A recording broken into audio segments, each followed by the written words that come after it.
tahun 1260 Masehi, dunia tidak lagi aman.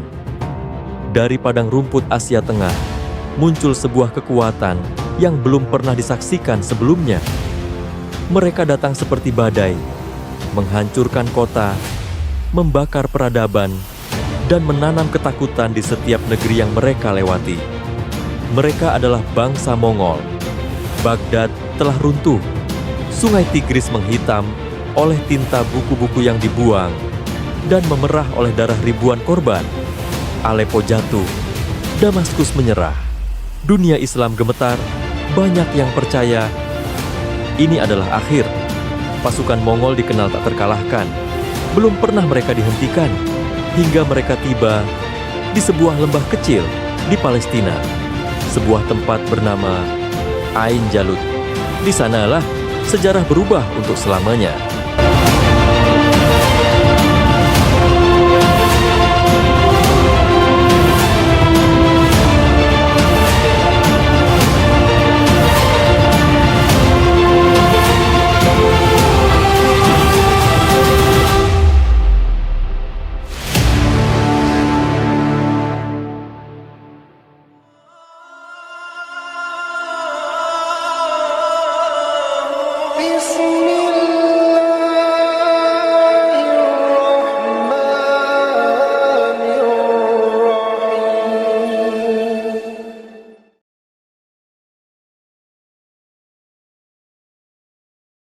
Bismillahirrahmanirrahim.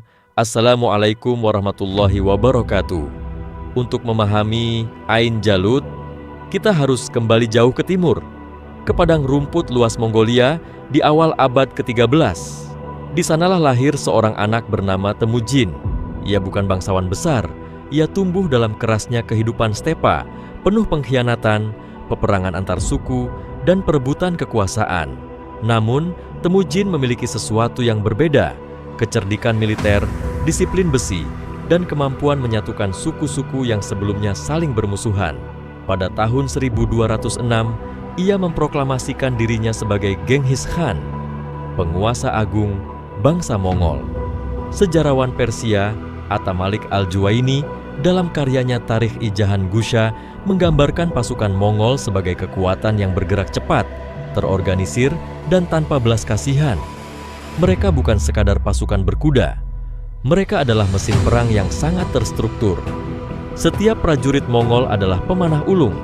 Mereka mampu menembakkan anak panah dengan akurat sambil menunggang kuda dalam kecepatan penuh. Formasi mereka fleksibel. Strategi mereka seringkali berupa mundur pura-pura, memancing musuh masuk ke jebakan. Dan yang paling mematikan adalah perang psikologis. Ibnu Al-Atsir, sejarawan Muslim abad ke-13, menulis dalam Al-Kamil fi At-Tarikh bahwa ketika kabar tentang Mongol sampai ke negeri-negeri Islam, banyak kota menyerah bahkan sebelum diserang. Ketakutan mereka lebih dulu menghancurkan pertahanan. Dari Tiongkok Utara, Asia Tengah, hingga Persia, Mongol melaju seperti gelombang tak terbendung. Kota-kota yang melawan dihancurkan, penduduknya dibantai, sistem irigasi dirusak, perpustakaan dibakar. Dalam beberapa dekade saja, mereka membangun salah satu kekaisaran darat terbesar dalam sejarah manusia. Namun dalam sejarah Islam, kita diajarkan bahwa kekuasaan sebesar apapun tetap berada di bawah kehendak Allah. Allah berfirman dalam surah Ali Imran ayat 26. Katakanlah, wahai Tuhan, pemilik kerajaan, Engkau berikan kerajaan kepada siapa yang Engkau kehendaki, dan Engkau cabut kerajaan dari siapa yang Engkau kehendaki. Engkau muliakan siapa yang Engkau kehendaki, dan Engkau hinakan siapa yang Engkau kehendaki. Di tanganmu segala kebajikan. Sesungguhnya Engkau Maha Kuasa atas segala sesuatu. Bangsa Mongol tampak seperti kekuatan yang tak terhentikan. Namun sejarah belum selesai menulis kisah mereka. Karena ketika cucu Genghis Khan, Hulagu Khan, mengarahkan pasukannya ke jantung dunia Islam, perjalanan mereka akan membawa mereka menuju takdir yang tak pernah mereka bayangkan, menuju Ain Jalut. Setelah menaklukkan Persia dan Asia Tengah, pasukan Mongol kini menatap ke arah jantung peradaban Islam. Target mereka bukan kota biasa, bukan benteng kecil di perbatasan. Target mereka adalah Baghdad. Pada abad ke-13, Baghdad bukan sekadar ibu kota. Ia adalah simbol kejayaan Islam, pusat kekhalifahan Abbasiyah, rumah bagi para ulama, ilmuwan, ahli matematika, dan filsuf. Di sanalah berdiri Bait al-Hikmah, Baitul Hikmah, pusat ilmu pengetahuan dunia. Namun pada tahun 1258 Masehi, cucu Genghis Khan, Hulagu Khan, memimpin ekspedisi besar ke wilayah Irak. Sejarawan Muslim Ibn Katsir dalam Al-Bidayah wan Nihayah mencatat bahwa Hulagu membawa pasukan dalam jumlah sangat besar, didukung mesin pengepung modern pada zamannya, manjanik raksasa, dan teknologi militer dari Tiongkok. Hulagu mengirim ultimatum kepada Khalifah Abbasiyah terakhir, Al-Musta'syim Billah. Isi pesannya jelas, tunduk atau hancur. Namun Baghdad tidak memiliki kekuatan militer sebanding. Kekhalifahan saat itu lemah secara politik dan militer. Intrik internal dan salah perhitungan strategi membuat kota itu nyaris tanpa pertahanan kuat. Pada Januari 1258, pengepungan dimulai. Manjanik menghujani tembok kota. Pasukan Mongol mengepung dari berbagai arah. Dalam hitungan minggu, pertahanan Baghdad runtuh. Yang terjadi setelahnya menjadi salah satu tragedi paling kelam dalam sejarah Islam. Ibnu al-Atsir menulis dengan penuh kesedihan bahwa pembantaian berlangsung selama berhari-hari. Ratusan ribu penduduk terbunuh, meskipun angka pastinya diperdebatkan oleh sejarawan modern. Kehancurannya tak terbantahkan. Perpustakaan dibakar. Kitab-kitab dilempar ke sungai Tigris. Kronik-kronik sejarah menggambarkan air sungai menghitam oleh tinta dan memerah oleh darah. Khalifah Al-Musta'syim akhirnya ditangkap, dan dengan kematiannya berakhirlah secara simbolis kekhalifahan Abbasiyah di Baghdad yang telah berdiri lebih dari 5 abad. Dunia Islam terguncang. Untuk pertama kalinya sejak Perang Salib, umat Islam merasakan pukulan yang jauh lebih dahsyat. Allah telah mengingatkan dalam surah Al-Anfal ayat 25, "Dan peliharalah dirimu dari siksaan yang tidak hanya menimpa orang-orang zalim saja di antara kamu.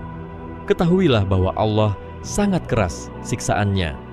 Sebagian ulama melihat tragedi ini sebagai ujian besar. Sebagian melihatnya sebagai akibat dari perpecahan dan kelemahan internal. Namun, bagi banyak orang saat itu, yang terlihat hanyalah kehancuran. Dan yang lebih menakutkan, Baghdad bukanlah akhir dari perjalanan Mongol. Itu hanyalah awal, karena setelah Irak jatuh, pasukan Hulagu bergerak ke barat, menuju Syam, menuju Aleppo, Damaskus, dan selanjutnya Mesir. Dunia Islam kini berdiri di tepi jurang. Apakah masih ada yang mampu menghentikan mereka? Ataukah ini benar-benar akhir dari sebuah peradaban? Setelah Baghdad hancur, bayangan Mongol semakin mendekat ke barat. Tahun 1259 hingga 1260 Masehi, pasukan Hulagu bergerak menuju wilayah Syam, kawasan yang hari ini meliputi Suriah dan Palestina. Kota pertama yang merasakan kedahsyatan mereka adalah Aleppo. Menurut catatan sejarawan seperti Ibn Katsir dan Al-Makrizi, Aleppo dikepung dengan brutal. Bentengnya dihancurkan, penduduknya dibantai.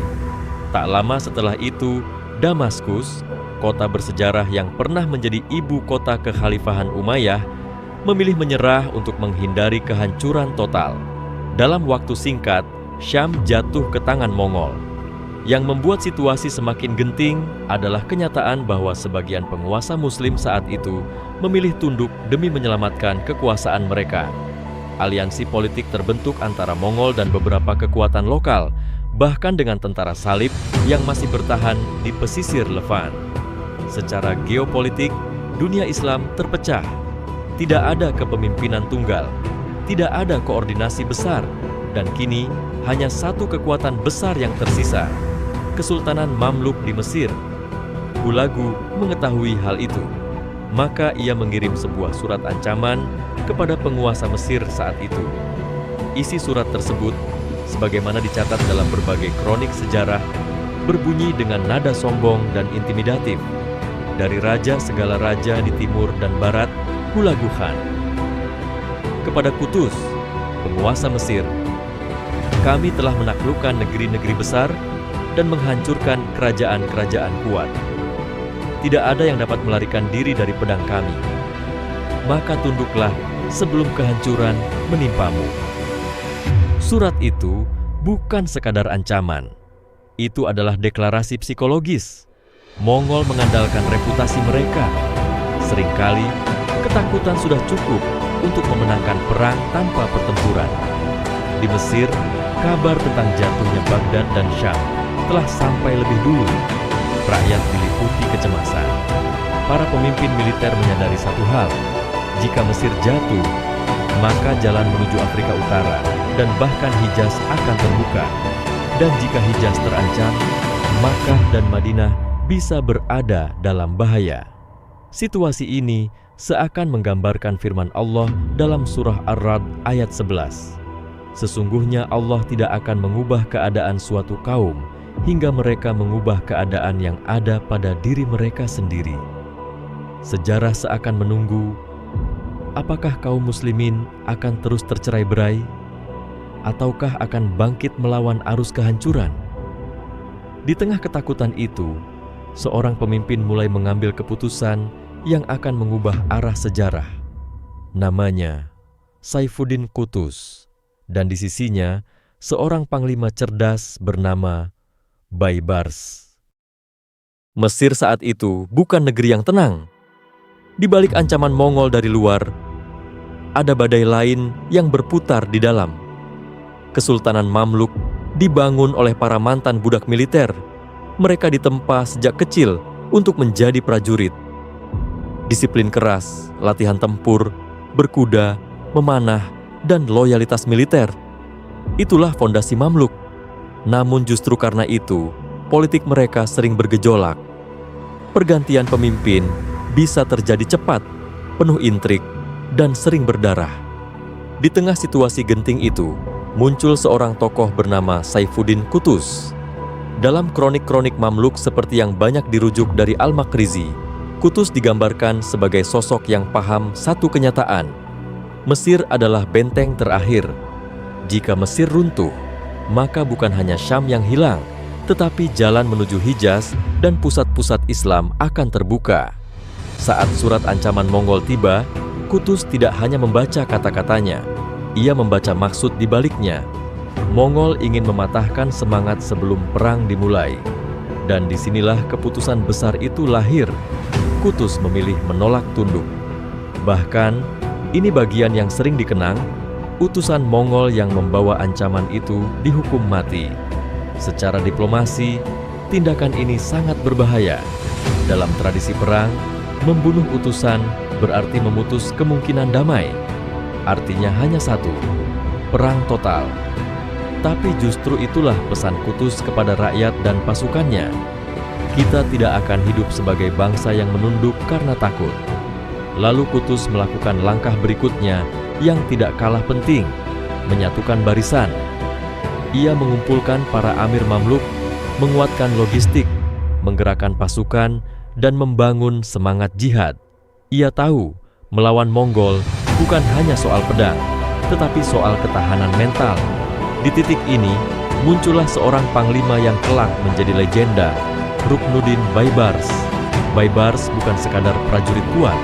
Ia dikenal cerdas, tajam membaca medan, dan menguasai taktik perang stepa, taktik yang justru mirip dengan gaya bertempur Mongol.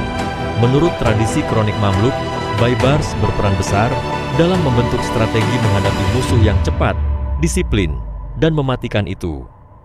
Dan ada satu unsur yang membuat bagian ini terasa seperti titik balik takdir. Hulagu Khan, pemimpin utama ekspedisi Mongol, tidak sedang berada di Syam dalam kekuatan penuh. Karena pada saat yang sama, Kekaisaran Mongol dilanda krisis suksesi setelah wafatnya Khan Agung.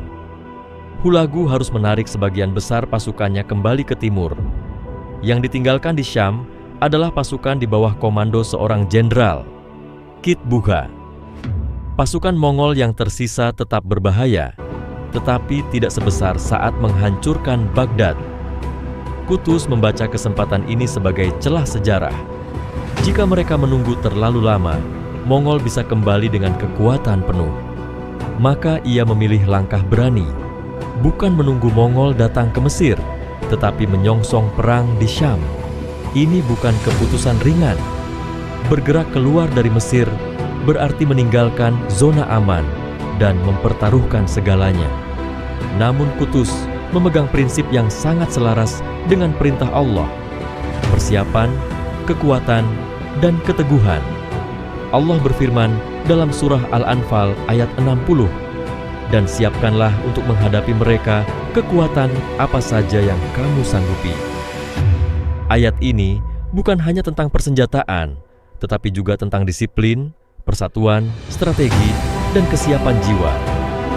Dan saat pasukan Mamluk mulai bergerak ke utara, sejarah seakan menahan napas. Karena untuk pertama kalinya ada kekuatan Muslim yang tidak memilih menyerah atau bertahan pasif, melainkan maju untuk menghentikan gelombang Mongol. Mereka menuju sebuah tempat yang kelak dikenal dunia, sebuah lembah yang akan menjadi panggung runtuhnya mitos tak terkalahkan. Namanya Ain Jalut. Awal September 1260 Masehi, pasukan Mamluk telah bergerak melewati Sinai, memasuki wilayah Palestina. Lokasi yang dipilih bukan sembarang tempat. Sebuah lembah subur bernama Ain Jalut, yang dalam bahasa Arab berarti mata air Jalut, terletak di antara perbukitan Galilea. Wilayah ini memiliki medan sempit, bergelombang, dan dikelilingi ketinggian. Secara militer, tempat ini strategis, dan Baibars memahami itu. Pasukan Mongol yang dipimpin Kit Bugha Noyan bergerak dari arah utara. Meski jumlah mereka lebih kecil dibanding ekspedisi penuh Hulagu, mereka tetap inti pasukan elit Mongol, kavaleri cepat, disiplin, dan berpengalaman. Kedua pasukan akhirnya saling berhadapan.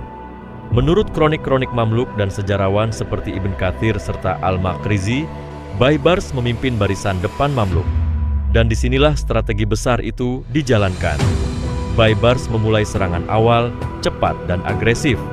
Lalu, seperti yang sering dilakukan bangsa Stepa, ia berpura-pura mundur.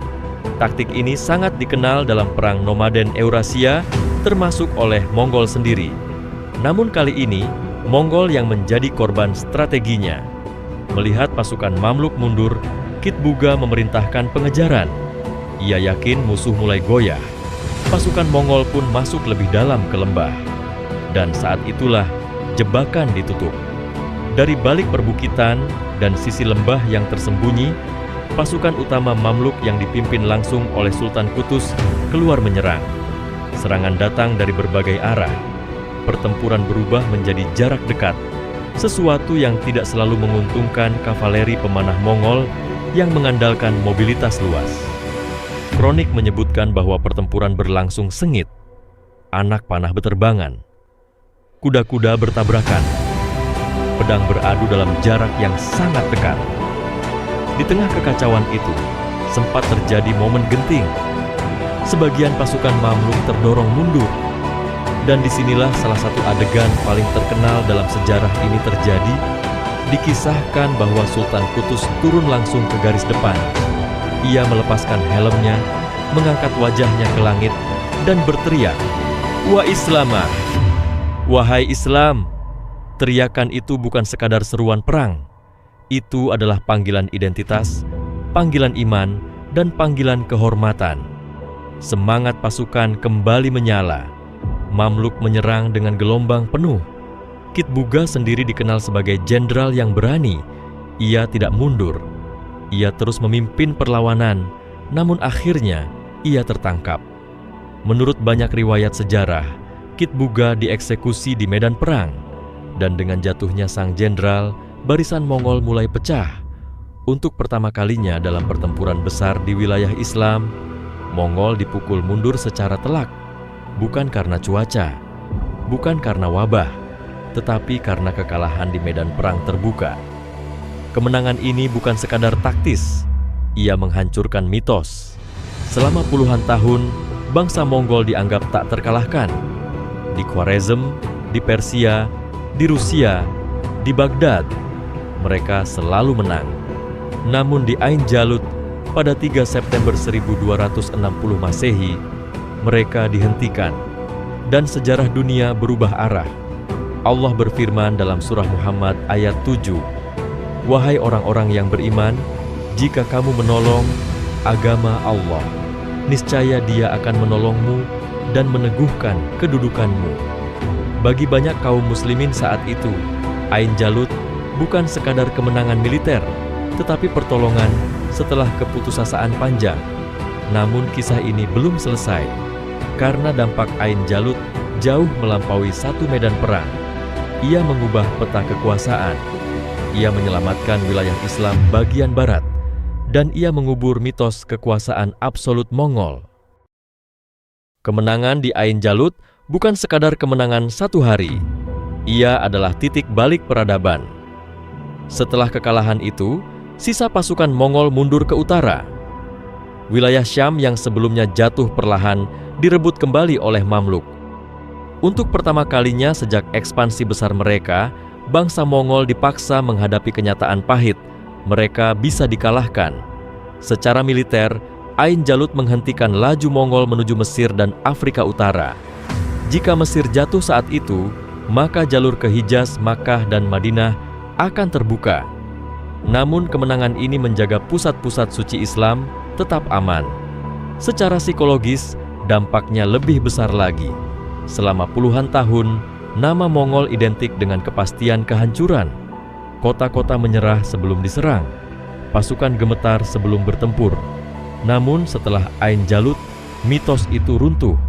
Sejarawan modern banyak sepakat bahwa Ain Jalut adalah salah satu pertempuran paling menentukan dalam sejarah abad pertengahan.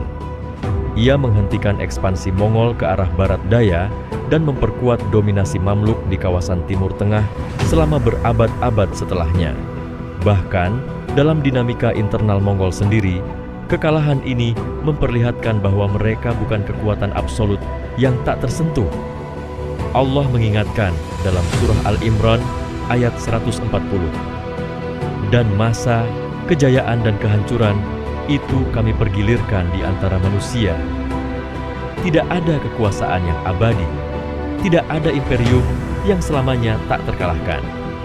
Ain Jalut membuktikan satu hal penting dalam sejarah, bahwa keberanian, strategi, dan persatuan dapat mengubah arah dunia. Namun pertanyaan besar tetap ada. Bagaimana jika hari itu hasilnya berbeda? Bayangkan jika pasukan Mamluk kalah, Mesir jatuh, Afrika Utara terbuka, Hijaz terancam, pusat-pusat ilmu dan peradaban Islam mungkin menyusul seperti Baghdad. Peta dunia hari ini bisa saja berbeda, namun sejarah memilih jalannya. Di sebuah lembah kecil bernama Ain Jalut, sekelompok prajurit yang dulu hanyalah budak militer berdiri melawan kekaisaran terbesar di muka bumi, dan mereka menang. Bukan karena jumlah, bukan karena kemewahan, tetapi karena persiapan, kepemimpinan, dan keyakinan. Di Ain Jalut, sejarah tidak hanya berubah, ia diselamatkan. Jika kamu ingin terus menyelami kisah-kisah besar dalam sejarah Islam, jangan lupa dukung Al-Fariski Channel dengan subscribe dan bagikan video ini. Karena sejarah bukan hanya cerita masa lalu, tetapi cermin untuk memahami masa depan.